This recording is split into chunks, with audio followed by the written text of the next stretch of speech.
सुप्रभात बच्चों। यहाँ हम बाल महाभारत उससे भारत की खोज से हमने नया दौर, अंतिम दौर, हिंदुओं और मुसलमानों में सुधारवादी और दूसरे आंदोलन के विषय में हम पढ़ेंगे। यहाँ हम 1857 की क्रांति को इससे पहले पढ़ चुके हैं और 1857 ईस्वी की क्रांति के बाद जो हिंदुओं में और मुसलमानों में जो सुधारवादी आंदोलन हुए, उन आंदोलनों के विषय में यहाँ बताया गया है। तो बच्चों, 19वीं शताब्दी तक देश में शिक्षा का प्रसार और प्रसार तकनीकी का विकास हो चुका था और अंग्रेजी पढ़े लिखे वर्ग में हर पश्चिमी चीज़ के प्रति प्रशंसा का भाव था। पश्चिमी चीज़ यानी कि जो चीज़ अंग्रेजों के द्वारा लाई गई थी, सभी लोग उस चीज़ की प्रशंसा करते थे और उसकी तरफ आकर्षित हो रहे थे। लेकिन कुछ लोगों में देश के प्रति भी लगाव था और यहाँ की वस्तुओं से भी प्रेम था। और इस समय तक कुछ लोगों ने हिंदू धर्म के सामाजिक रीति रिवाजों से खिन्न होकर धर्म परिवर्तन कर लिया। जैसे राजा राम मोहन राय ने ब्रह्म समाज की स्थापना की, जैसा कि मैंने पहले बताया था आपको। 1828 ईस्वी में राजा राम मोहन राय ने ब्रह्म समाज की स्थापना की और केशव चंद्र सेन ने उसे ईसाई रूप दे दिया। और बंगाल के उभरते मध्य वर्ग पर ब्रह्म समाज का आंशिक प्रभाव पड़ा, पर भारत के अन्य भागों में भी यही स्थिति पैदा हो रही थी और हिंदू धर्म के कठोर सामाजिक ढांचे के खिलाफ स्वर उठने लगे। आप लोगों ने दयानंद सरस्वती का नाम सुना होगा। इन्होंने भी समाज में सुधार आंदोलन शुरू किए। इनका नारा था कि वेदों की ओर लौटो। इससे लड़के लड़कियों में शिक्षा की समानता, स्त्रियों की स्थिति में सुधार, दलितों के स्तर सुधारने की दिशा में अच्छा काम किया। जितने भी ये बुद्धिजीवी वर्ग के सामाजिक सुधार कर रहे थे, इससे लोगों के विकास में भी उन्नति हुई।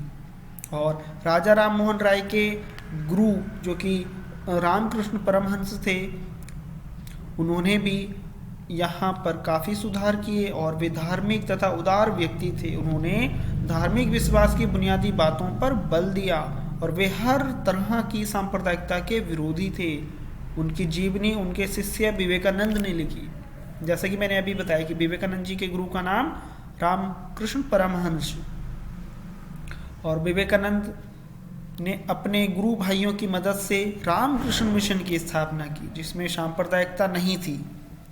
उन्हें भारत की विरासत पर गर्व था। वे प्राचीन भारत और वर्तमान के बीच सेतु का कार्य कर रहे थे। सेतु मीन्स पुल का कार्य, यानी कि एक धर्म को दूसरे धर्म से या दो चीज़ों को आपस में जोड़ने का कार्य।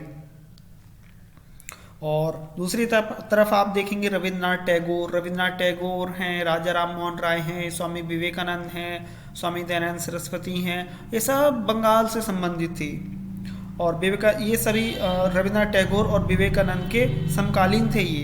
वे राजनीतिज्ञ ना होकर देश के लिए समर्पित व्यक्ति तो थे, पर प्रसिद्ध कवि और लेखक भी थे, जिससे वो अपने द्वारा लिखी गई किताबों में, समाचार पत्रों में दिए गए लेखों से लोगों में या हिंदुओं में और मुसलमानों में सुधार कर सकें।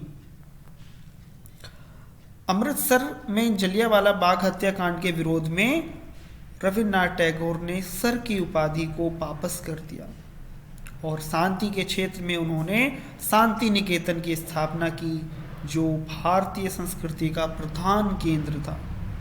वे भारत के सर्वोत्तम अंतर्राष्ट्रीयतावादी थे। वे अपने देश का संदेश विदेशों में लेकर जाते तथा विदेशों का संदेश भारत लेकर आते।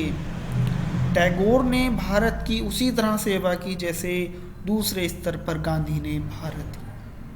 आप सभी गांधी जी को राष्ट्रपिता, बापू आदि नामों से संबोधित करते हैं। ठीक उसी तरह से रविन्द्रनाथ टैगोर जी ने भी देश की सेवा की है।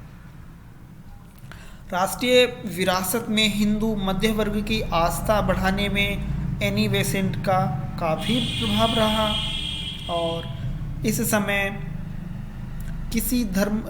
समय यहाँ सांस्कृतिक आधार नहीं था। धीरे धीरे लोगों के मन में अपने संस्कारों के प्रति सांस्कृतिक आधार को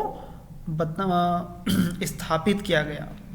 सन 1912 के मुसलमानों की जागरूकता में विशेष प्रगति हुई और इसका श्रेय अबुल कलाम आज़ाद को जाता है।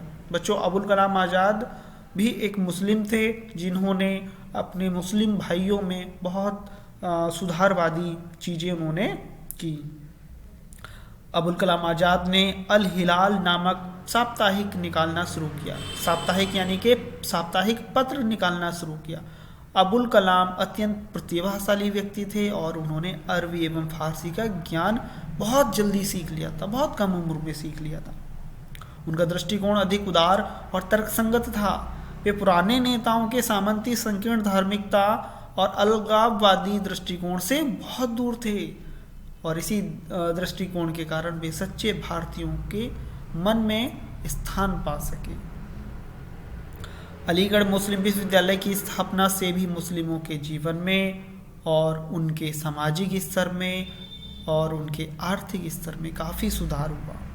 उन्हें नौकरियां भी दी गई और उन्हें उनकी युवा पीढ़ी को अनेक स्थानों में विशेष महत्व दिया जाने लगा। तो बच्चों, इस पूरे अध्याय को आप सभी अच्छे से पढ़िए जिससे कि इसके बहुत सारे प्रश्नों को हम अच्छे से कर सकें।